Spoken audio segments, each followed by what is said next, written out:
Welcome back to another technical deep dive here in the debug zone. Today we're tackling a big question and breaking it down with insights from other users. Hopefully this clears up some misconceptions and helps you get the answer you need. So buckle up, stay a little curious, and let's jump right in.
And that's a wrap.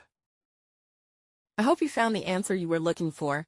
If you did, take a second to hit that subscribe button. It really helps out. And let me know in the comments which solution worked best for you. See you next time in the debug zone.